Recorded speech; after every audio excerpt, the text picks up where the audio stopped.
Estoy comiendo mierda, tremendo mierda. Hombre, la pasta va a ser cosas que incentivo tiene desperdicio. ¡Qué vacilo! Oh, snap, ladies and gentlemen, guess who's back? Back again. None other than my beloved wallet. I found the wallet. I also just burped while saying I found the wallet, but it was like super inside my body, so I hope you guys didn't hear it. If you did, I'm not taking it back. I'm standing by it. You can't shy away from the noises you make, okay? Your body's meant to do these things. Burp, fart, crap yourself. It's meant to make those noises. You know, you can't treat it like it's some weird abnormality. It's not. You don't choose to fart, people. I mean, yeah, sometimes you can maybe have a shot at stopping it. Sometimes your body sends you that signal, fire in the hole! You're just like, oh, no. You try to like clench or shift around, take your mind off it, think of Jesus, whatever you do. Whatever you do to try to stop yourself from farting. Usually, you're on the defensive. You need it to stop. You don't want it to get out. If you're not in private, it's never a good moment to fart, but there are moments that are, way worse. Moments where you need grace and composure, elegance.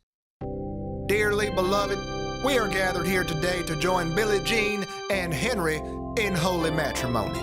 Billie Jean, do you take Henry to be your lawfully wedded husband? In sickness and in health, till death do you part. I most certainly do. And do you, Henry, take Billie Jean to be your lawfully wedded husband, in sickness and in health, until death do you... Until death do you part. Do you take him to...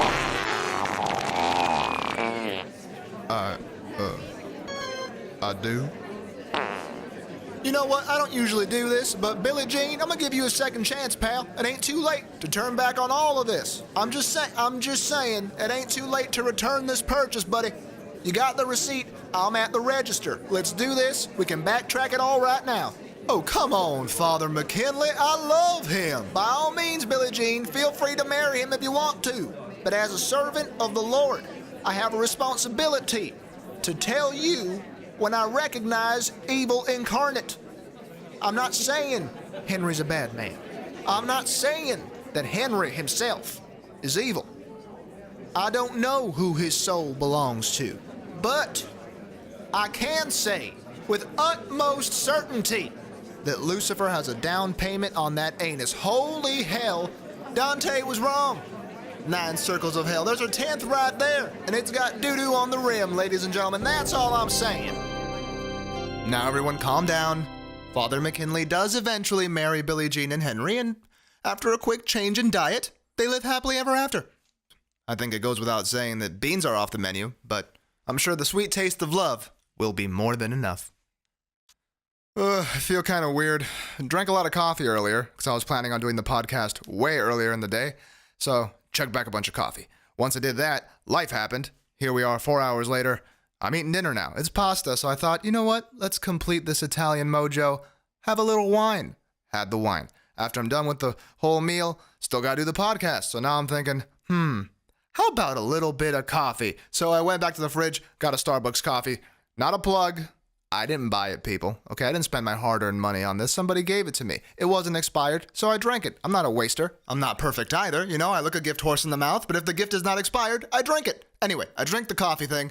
I'm now doing the podcast, and I have an upset stomach, which is very uncool on multiple fronts. Because, on one hand, I just realized I did the broke man's version of uppers and downers.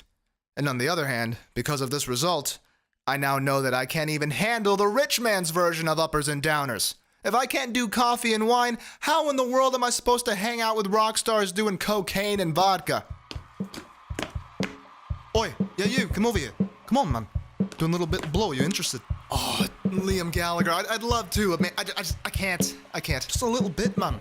Just a little sniff, you know what I mean? Just a little quick.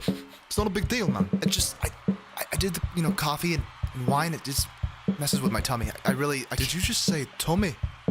You're a grown man. You said tummy.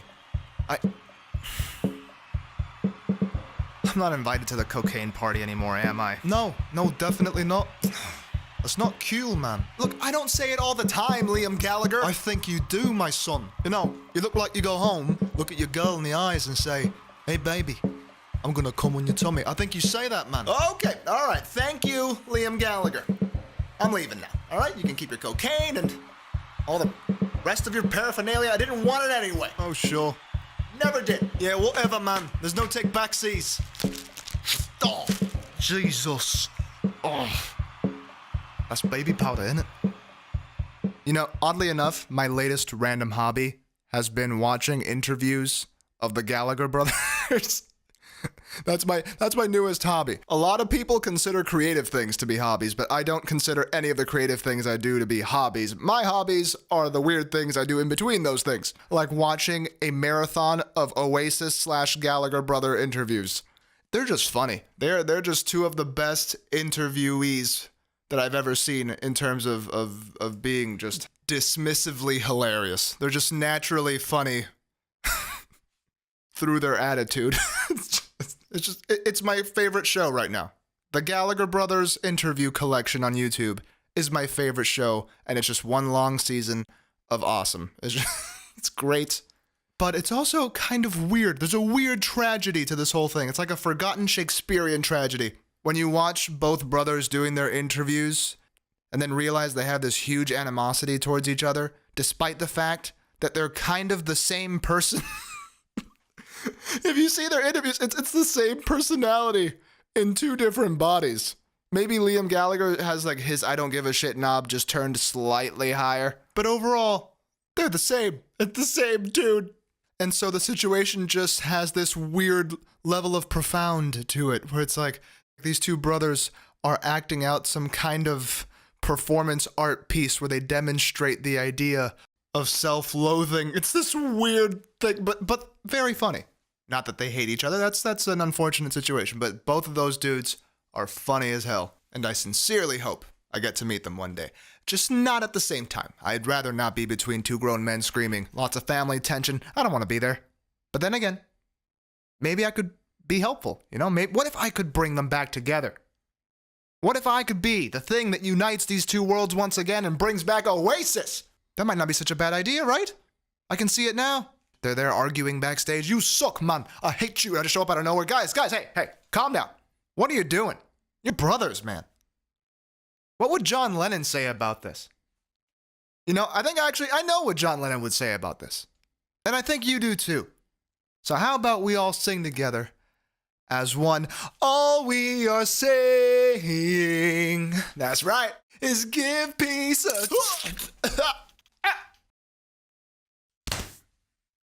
Because see, that would be where Liam Gallagher stabs me in the throat and ruins my whole entire plan. I don't think I would make it that far. If anything, I would succeed in momentarily bringing them together in their murderous hatred of me. That'd be the only icing on that cake. For a moment, they'd be like, "Oh, we're gonna do this, yeah, I think we have to," and it just both murder me right there.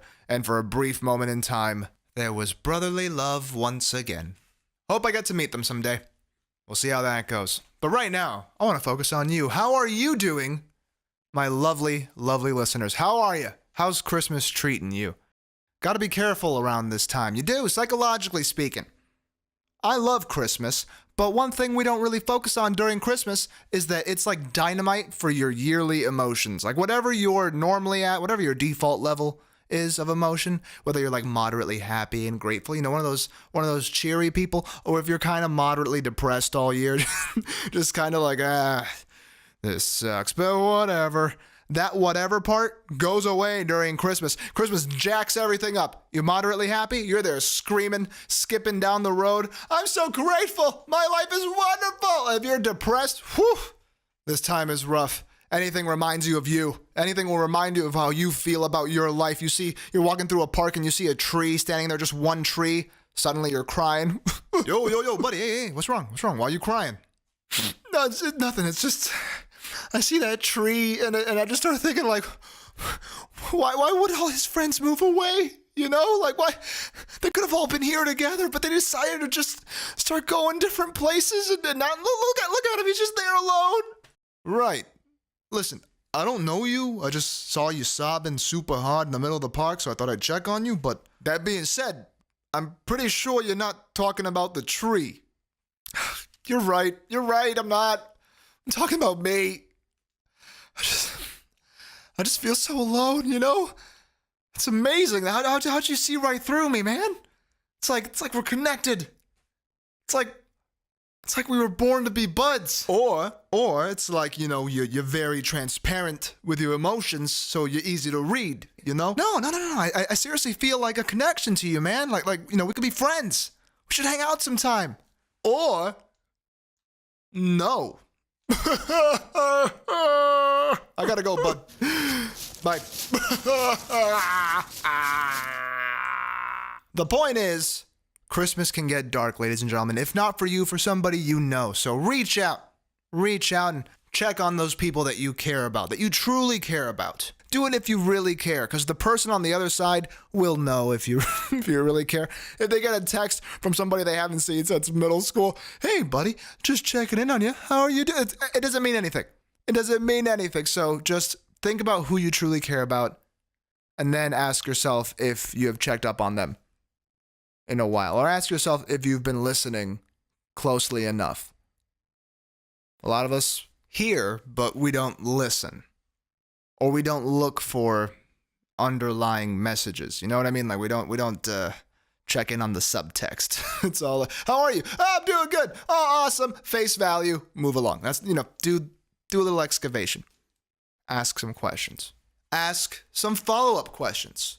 And by doing so, ladies and gentlemen, I promise that you will crack the Da Vinci Code that is your friend's inner world. You just gotta look, and you shall find. Thank you for tuning in to another episode of Oops, Hueco Equivocado with Ramses Ralvacast. That's me. I know, I'm surprised too. Thought it was somebody else. I'll see you guys next week. Feel free to join me on social media. I'm on all the platforms at Ralvacast. I'll talk to you soon. Hasta la bye-bye.